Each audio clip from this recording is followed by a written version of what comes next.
Namu Myoho Renge Kyo.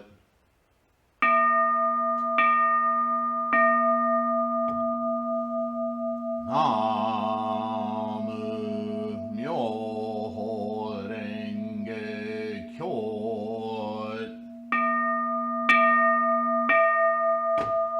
Namu Myoho Renge Kyo.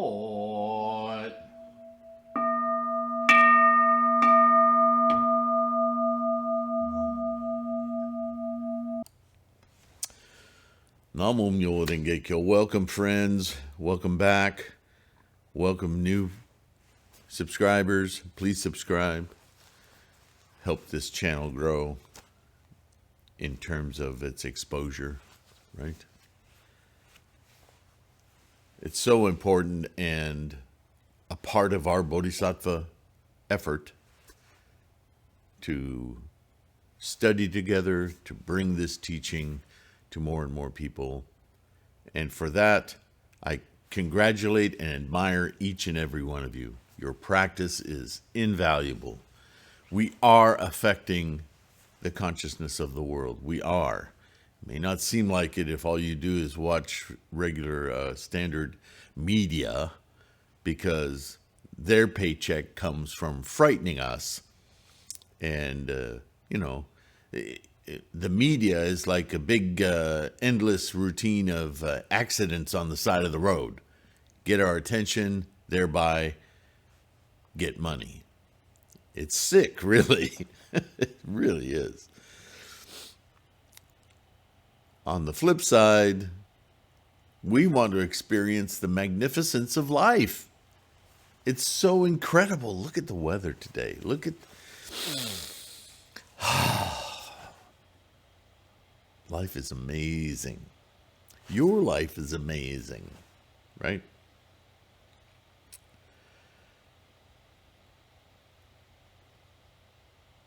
So what do we mean in Buddhism when we talk about ego? Because we've been talking about it in the Lankavatara. It's either explicitly called out in various sutras or it's implied. It is a very fundamental beginner Buddhism 101, if you will, that the idea of a self, the idea of I, you, other, is a constructed thing. That there is no particle floating around in the universe called Frank or Julie or Muhammad or whatever. We're not extant things. We're constructed things, yeah? And as we age, believe me, I know my constructed thing isn't constructing so well every day as I'd like it to be, okay? We're a perishable thing, a temporary thing, an impermanent thing. But the idea of ego is very self-serving. In other words, my ego, your ego, ego-ness doesn't give a crap about time. It doesn't give a crap about arising, abiding, and ceasing. It's just declarative. Ha ha, I am. Right? That's the ego. Problem with that is if that's the extent of your samsaric understanding,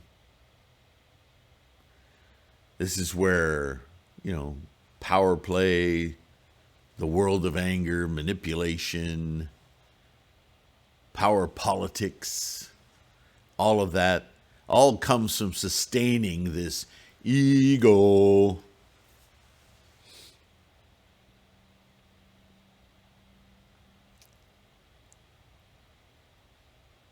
A step further, ego isn't simply your body, your hairstyle, your possessions, your car, all of those things, they're in service to the ego.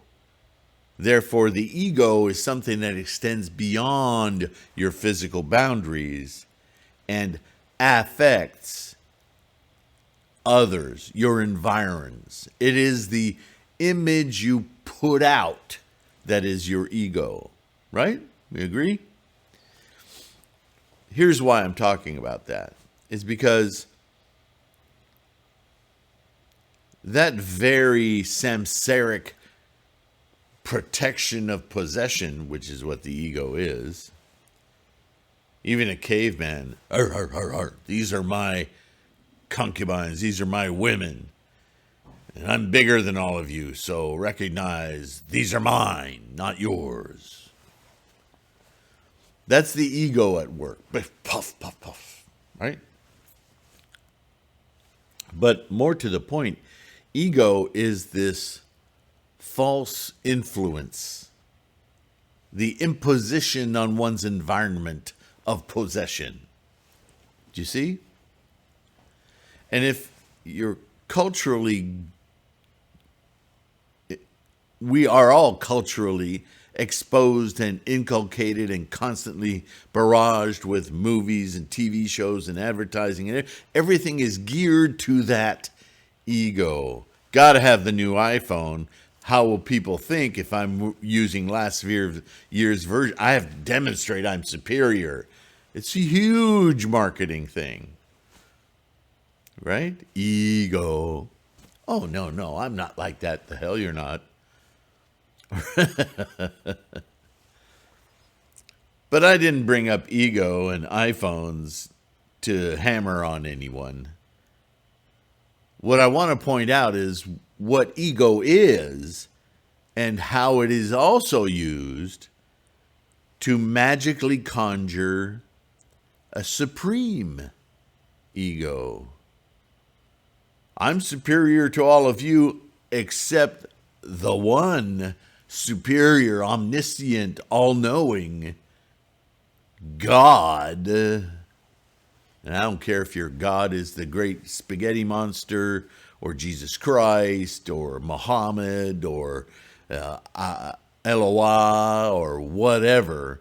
The conception that there is this all-powerful ruling entity, that is absolutely sheer nothing other than ego. It's the most arrogant thing in the world to believe in this omniscient entity. It's a subversion of everybody for your own gain, for your special superiority, because you're in service of this almighty.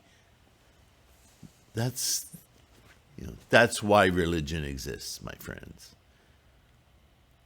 Sheer arrogance.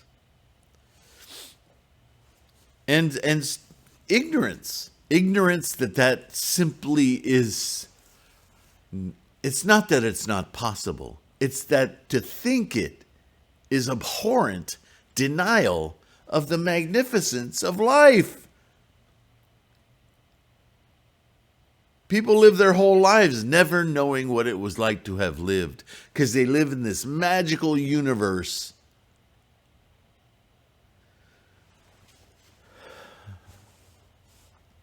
And they never really know their own magnificent life. Everything is tinged by this egotistical, political muck. It's so sad. It truly is. Oh, okay. I could go on, but you've heard it all before. And now, Mahamati. Poor Mahamati. He's going to dive right into this mess. And it's not the entire subject of the Lankavatara. But once again, early Mahayana is forcing a dialogue, a discussion of this very misunderstanding of life, this denial, really. The ego, for all of its bluster about being, is itself a denial of what amazing being is going on. It takes over, right? So here we go. This is part 28. At that time, Mahamati, the Bodhisattva Mahasattva, said to the emancipated one, now the emancipated one makes mention of the Tathagata Garbha. In other words, a conception of what it is to be enlightened.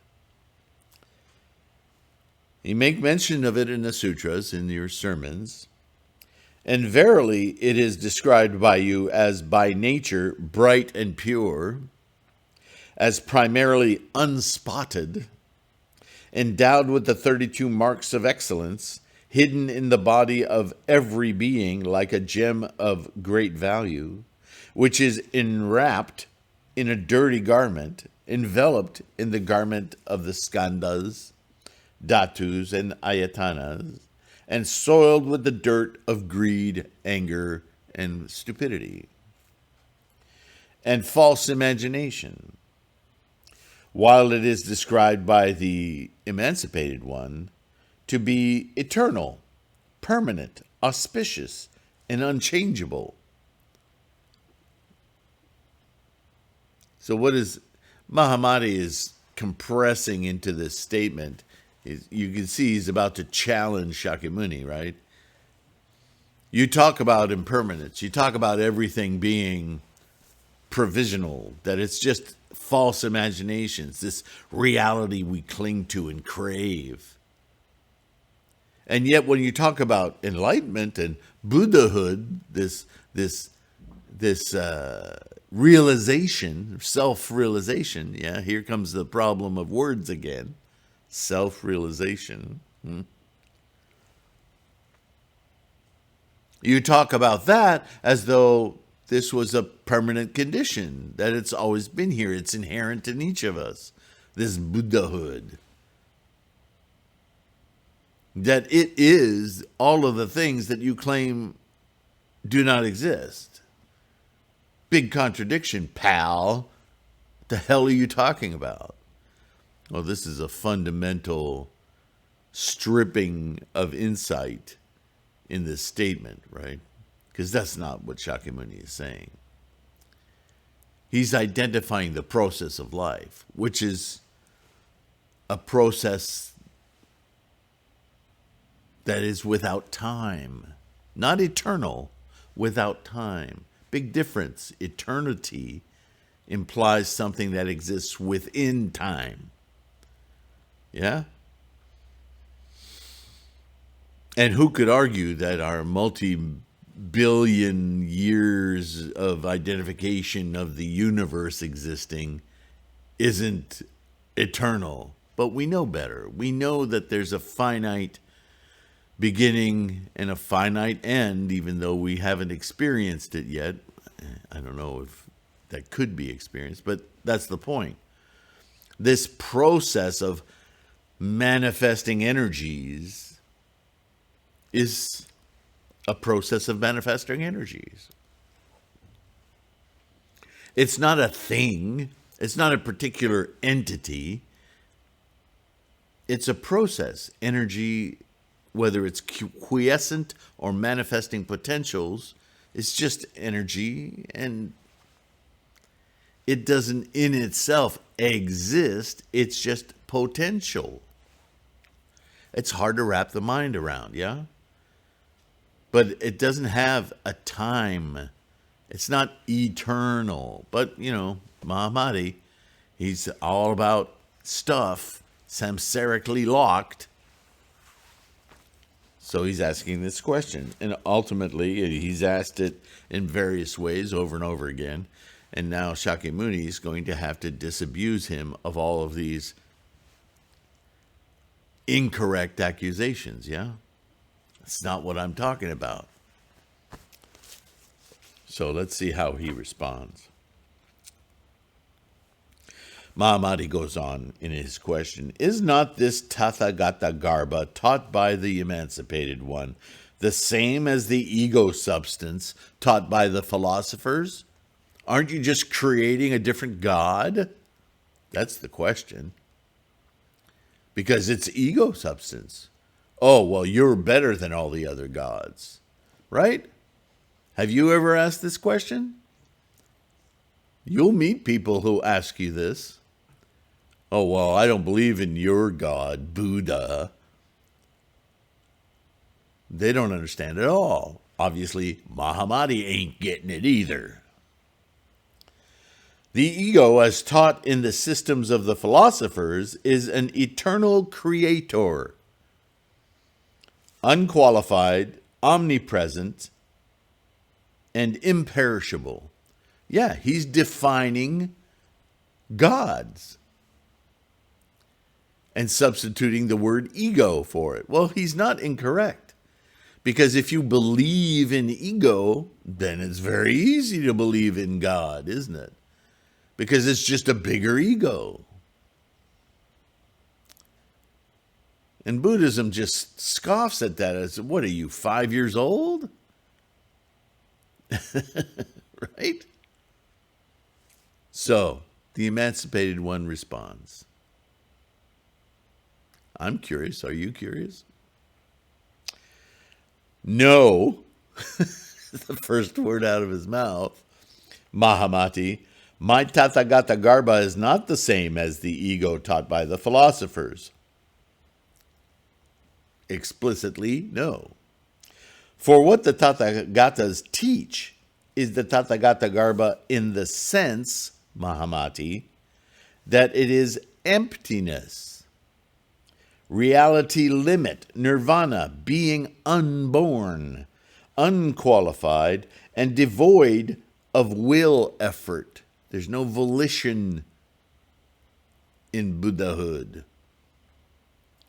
The reason why the Tathagatas, who are fully enlightened ones, teach the doctrine pointing to the Tathagata Garbha is to make the ignorant cast aside their fear when they listen to the teaching of egolessness, and to have them realize the state of non-discrimination and imagelessness. He's identified the main problem there, and we all know that there isn't a religion on earth that isn't based on fear. It's crept into everything. Why? Ask yourself why capitalism is constantly setting up things for you to be afraid of, either politically or in a Super Bowl commercial. You're either afraid of not belonging, afraid of not having, afraid of not keeping up, afraid of being on the wrong side. Fear rules humans. It just does. But it doesn't rule humans as an essential quality of fear. It rules human because somebody is propagating it. And you should be very suspicious of anyone propagating fear, yes? So what Shakyamuni is identifying here is that the teachings, the expedient means of the sutras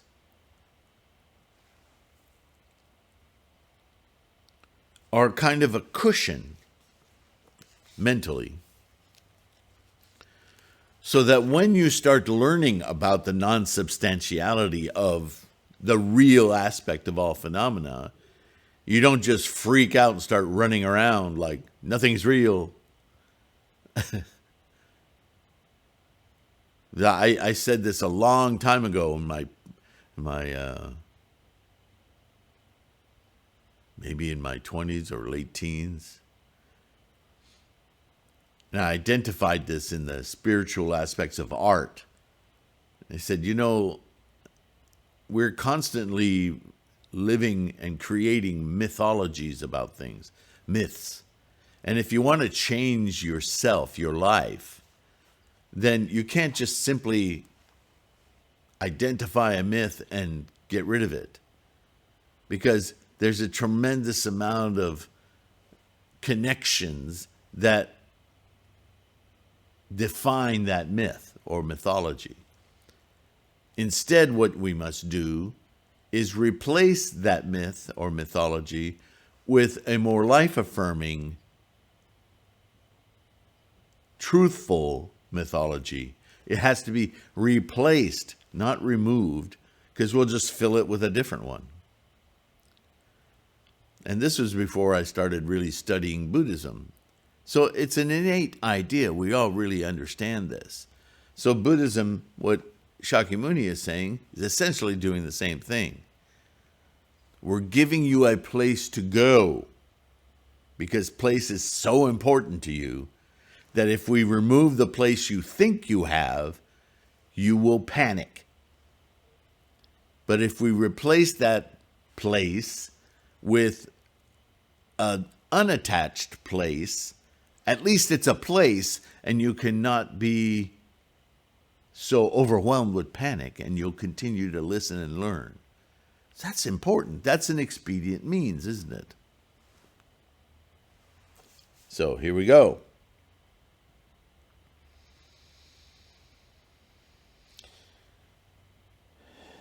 I also wish, Mahamati, that the Bodhisattva Mahasattvas of the present, including you, Mahamati, and future would not attach themselves to the idea of an ego, imagining it to be a soul, like some kind of repository that you're a manifestation of, that you're somehow eternal, connected to these gods, because that's what you're doing. You're denying your own experience of life in the moment, right now, and you're assigning it all to this great black pool of soul. That's just another name for God. It's another name for denial. Stop attaching yourself to that kind of thinking. It's magical, it's mystical, it's irrelevant, it's not real. Mahamati, it is like a potter who manufactures various vessels out of a mass of clay, of one sort by his own manual skill and labor, combining with a rod, water, and thread. Mahamati, that the Tathagata preach the egolessness of things, which removes all the traces of discrimination by various skillful means, right? That's what I was saying earlier. Issuing from their transcendental wisdom, that is, sometimes by the doctrine of the Tathagata Garba, sometimes by that of egolessness, and, like a potter, by means of various terms, expressions, and synonyms. We're trying to use language and words to get you to see the fallacy of the ego, while at the same time providing you great insights into the magnificence of your life. Let go of that crazy fantasy and look at what you have, what is happening right now. It is incredible. Focus on that. For this reason, Mahamati, the philosopher's doctrine of an ego substance is not the same as the teaching of the Tathagata Garba, Buddha-ness. That doesn't describe a god. Buddha-ness describes an experience available to your mind right now. No, it doesn't make you a god. It avails you to fact, the actual process.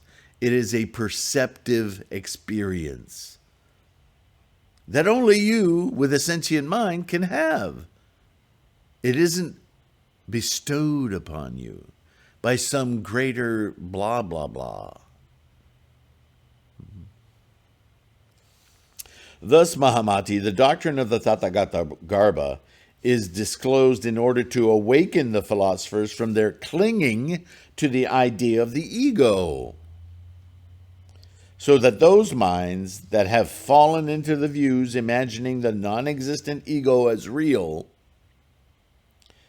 and also into the notion that the triple emancipation is final, may rapidly be awakened to the state of supreme enlightenment. Accordingly, Mahamati, the Tathagatas who are fully enlightened ones disclose the doctrine of the Tathagata Garbha, which is thus not to be known as identical with the philosophy of an ego substance. Therefore, Mahamati, in order to abandon the misconception cherished by the philosophers, you must strive after the teaching of egolessness and the Tathagata Garbha. The experience, not the experiencer. The experiencer is the ego of gods. There is no experiencer other than you, and your experience can be released as the truth of the Tathagatas, the observer of what is, the process in function as it goes. There is no need for a creator, someone who makes. Your mind is making, and we're trying to adjust that making to see the actual facts of the making. It's a process, not an entity, not an ego. At that moment, then, of course, the emancipated one recited this verse. The personal soul, continuity, the skandhas, consciousnesses, causation, atoms, the supreme spirit, the ruler, the creator, they are discriminations in the mind only. They're created. They're constructions of a mind filled with magical notions. They're unreal. They're imaginings.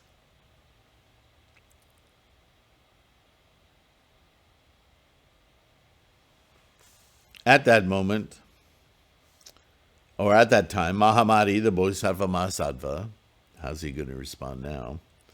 In consideration of future generations, made this request again of the emancipated one. So again, Mahamati is showing his representation of all doubt. Pray tell me, he says, about the perfecting of the discipline whereby the Bodhisattva Mahasattva becomes a great practitioner.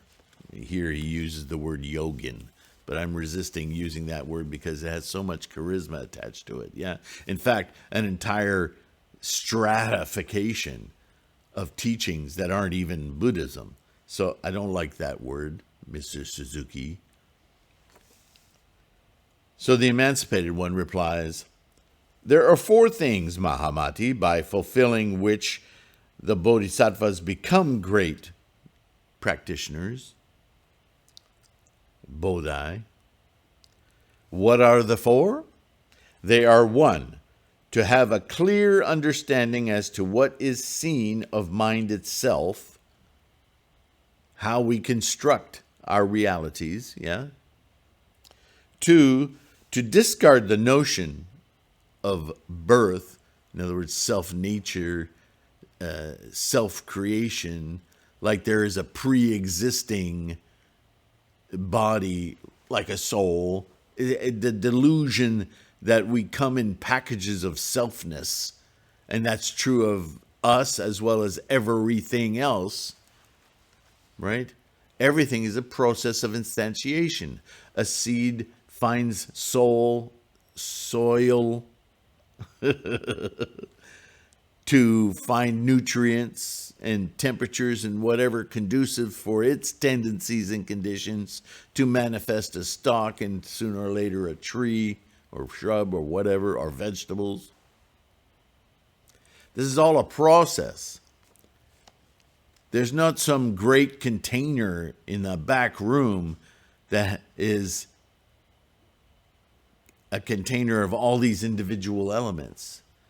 All of these individual elements are, one, recognized by mind, because they exist, but they're just moment-to-moment manifestations of potential.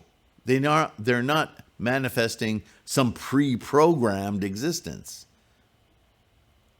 They come into existence, they abide and decay, and then go away. And if the great extinction of species on this planet isn't evidence enough, it doesn't take long for us modern individuals to come to understand that that's true of everything. And right now we're in an existential crisis about this planet supporting us as we may go extinct. The planet won't. It'll keep going. Remains to be seen, though, if this process of instantiating human sentient minds will continue. That's the threat. Not that some omniscient cloud of judgment is going to go. We're creating our own reality.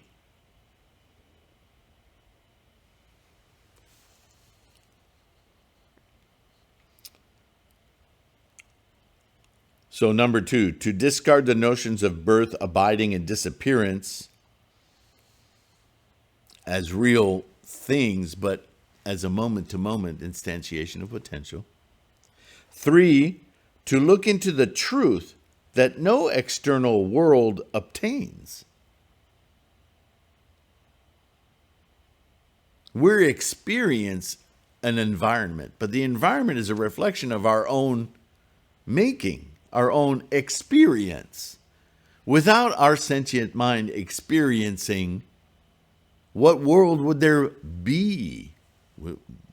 You couldn't even ask that question because there wouldn't be consciousnesses to experience it. Emptiness. This is the concept. This is the exposure. And it can be frightening to think that way.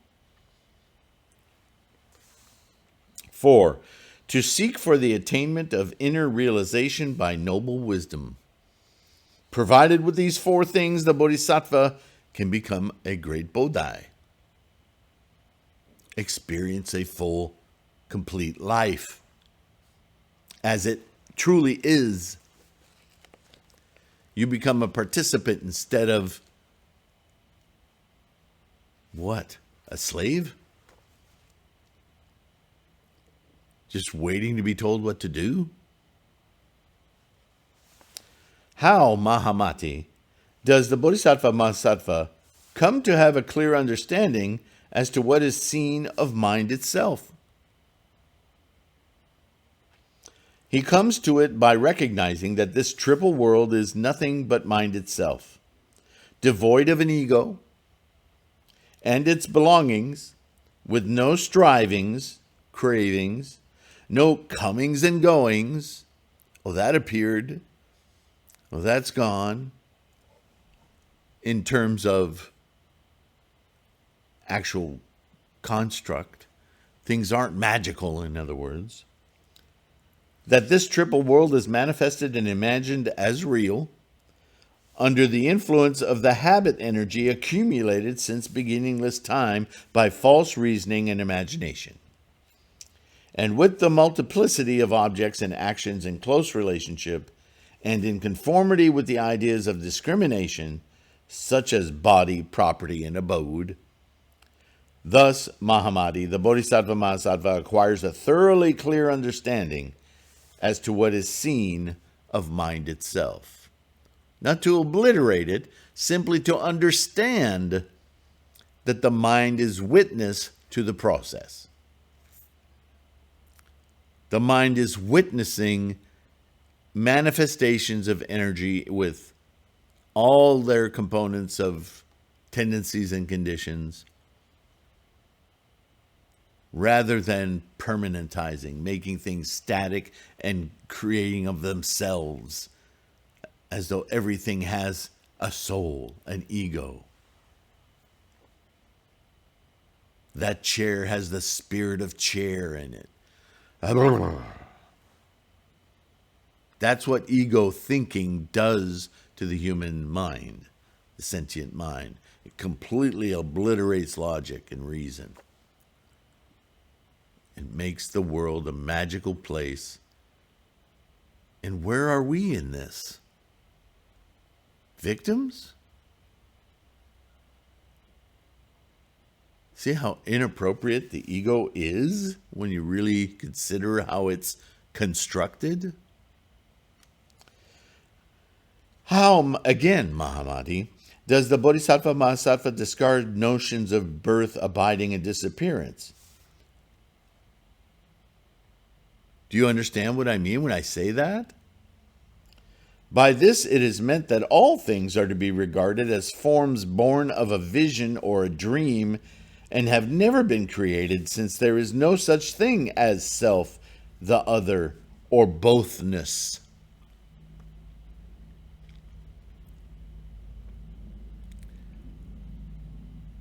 And you say, but Sylvain, a manifestation of something is a birth of something that then expires.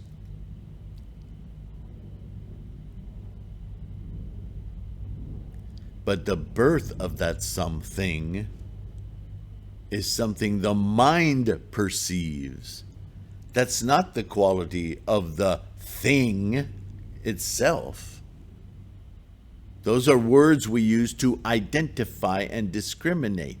This is just the energy expressing itself in various ways. We then apply discriminations, labels, and language to it in order to maintain it, to hold it, to possess it. To name something is to claim it. Make sense?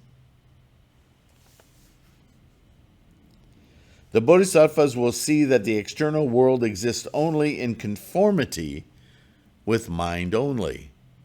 The fountain analogy. And seeing that there is no striving of the Vijnanas and that the triple world is a complicated network of causation and owes its rise to discrimination, they find that all things, inner and external, are beyond predicability. Here we go again with that misspelling.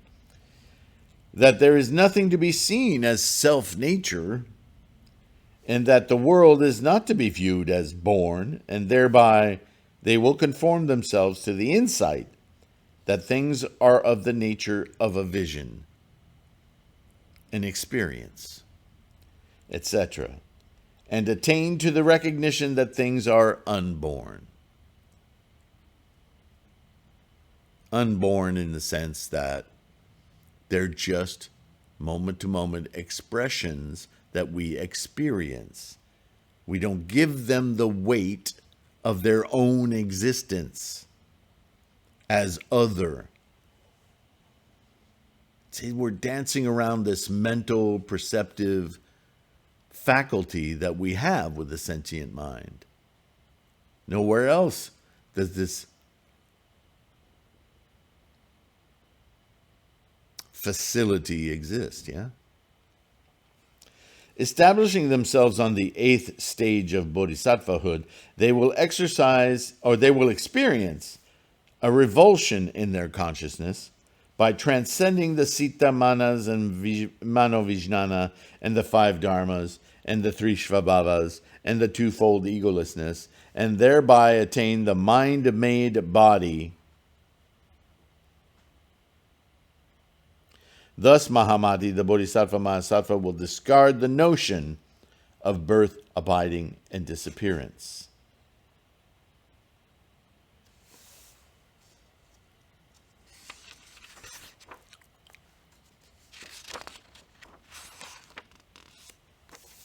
In other words, past, present, future. The Bodhisattva Mahasattva, as we reach this stage of bodhisattvahood, we begin more and more to live in the reality of the experience. You might say moment to moment, rather than a vessel that has been created in order to experience and then gradually wear out and cease. That actually, if we're going to use the words birth, death, we should see them moment to moment. Birth, death, birth, death, birth, death, birth, death. So there's a distinguishing here of born, existing, and dissolving as a moment to moment activity of mind. It's a hard shift, but as soon as you get a little peek at it, it makes complete sense. And it's the revulsion is really not, as we use the word contemporarily, as revolting, but as a turning away from something that has held us down, held us fearful and emotional for our cultural lives, reality, and society, because that's the mechanism which is used to control humans and ourselves and one another. Once we shed that, what we're left with is a very clear experience of the process of life, unencumbered by this baggage. Yeah?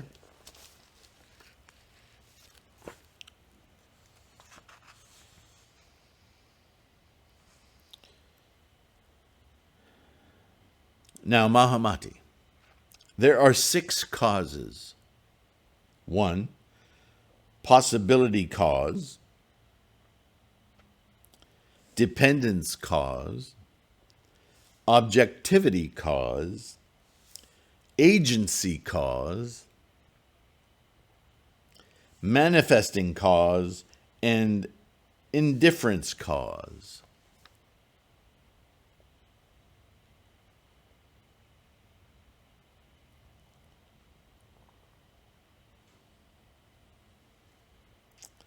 The possibility cause means, Mahamati, that when a cause to be becomes effective, there is the rising of things inner and outer. So this is the mind's activity to the beginning of discrimination. This could be, that could be. Therefore, if something could be, then I will make it so that I can identify it, right? The dependence cause means, Mahamati, that when conditions to be become effective, there is the rising of the skanda seeds. What does it smell like, look like, sound like, feel like?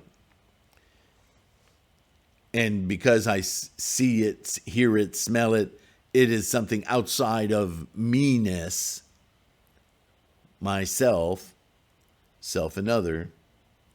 Further, the object, we never think when we smell something that our smeller is at work.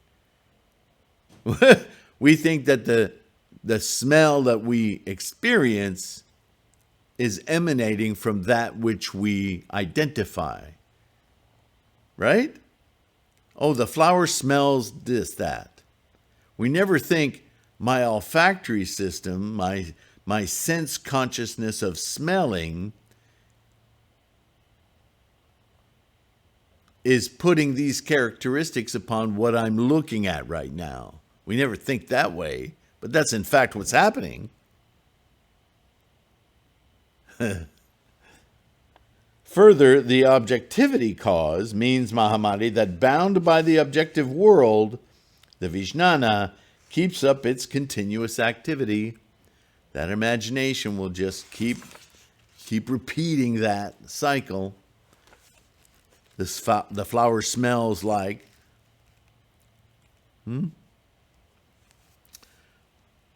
Again, Mahamadi, the agency cause, means that like a sovereign king, a cause invested with supreme authority asserts itself.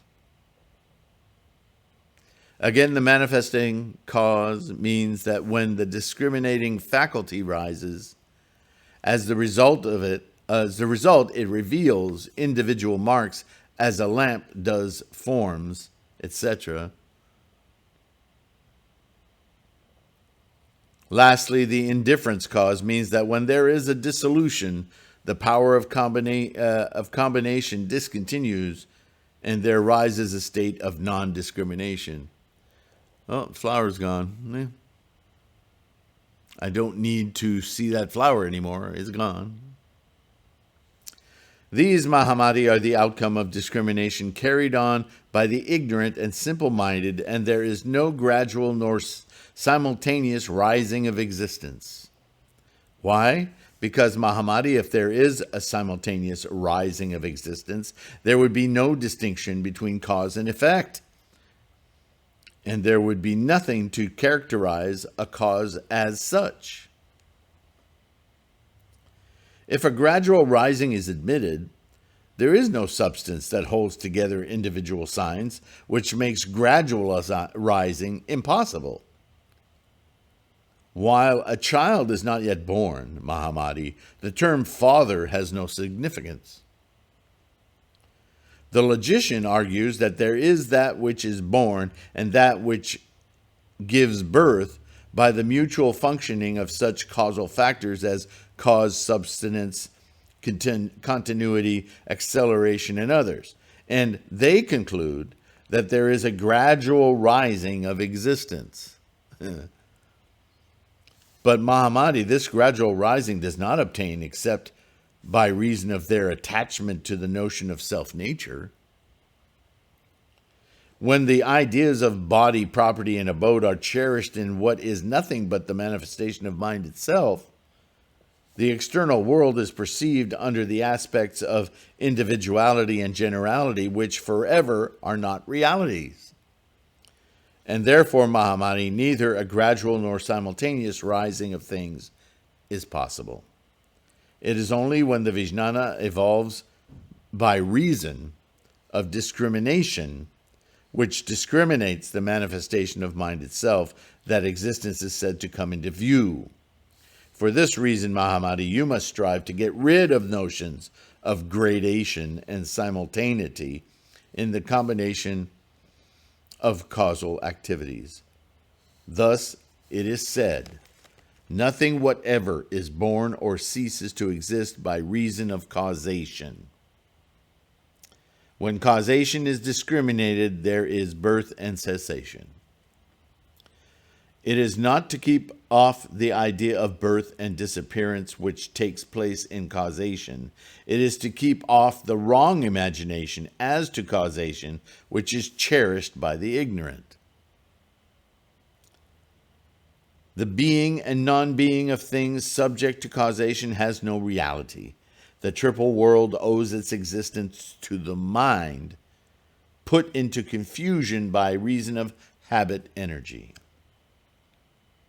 Not every being in existence, what things are there are that are, not ever being in existence, what things are there that are born. But in causation, nothing is lost.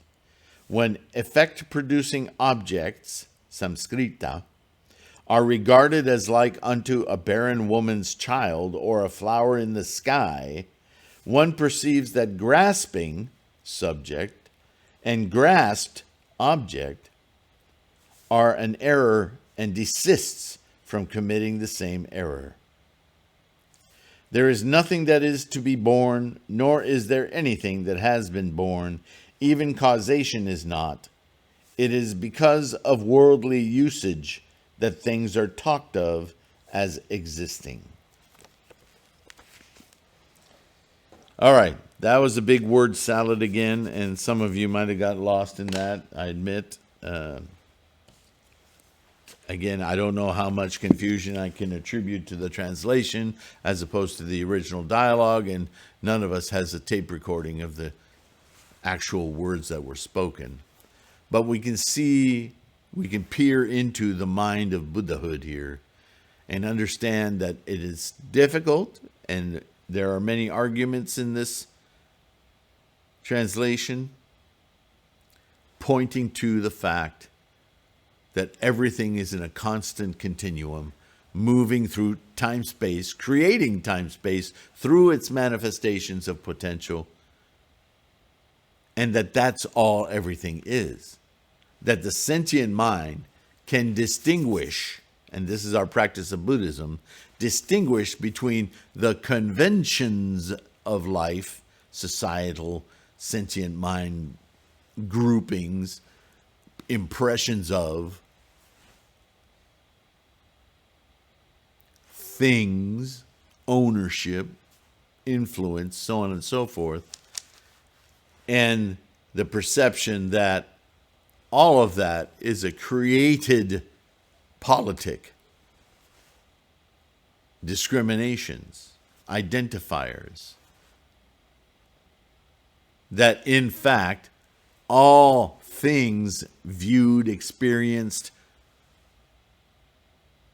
are in themselves simply processes manifesting moment to moment as they arise and decay and go away. That just like us, the same process of life, that is energies amalgamating and dissipating,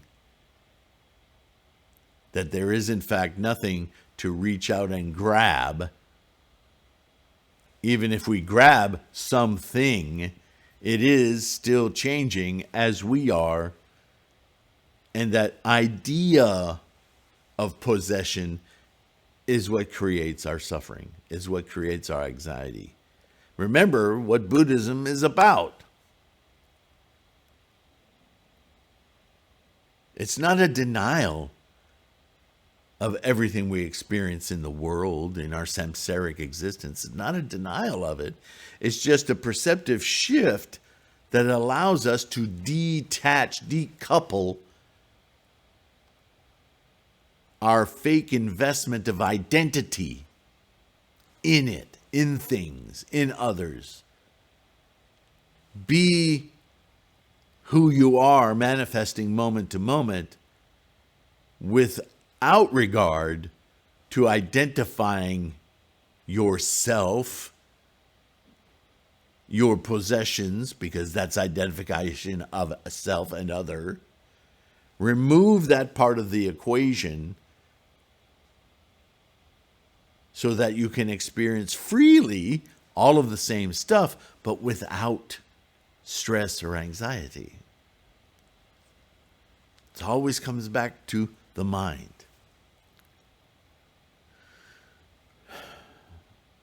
Namo Myoho Renge Kyo. Thanks for listening. Thanks for being here. Thanks for your support. Don't forget, please like the video, comment. Comments are important too. I don't like to force people to comment, though. But if you have a comment to make it. I want to hear it.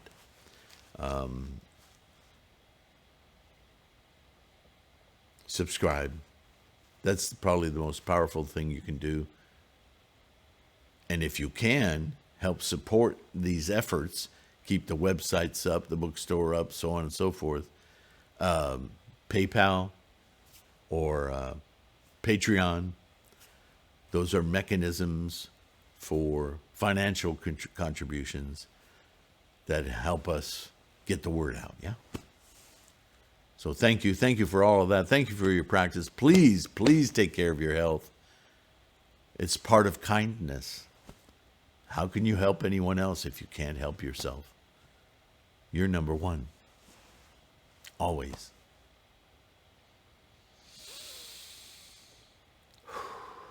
Enjoy your magnificent life. Keep your practice strong. And I will see you in the next one. Bye for now.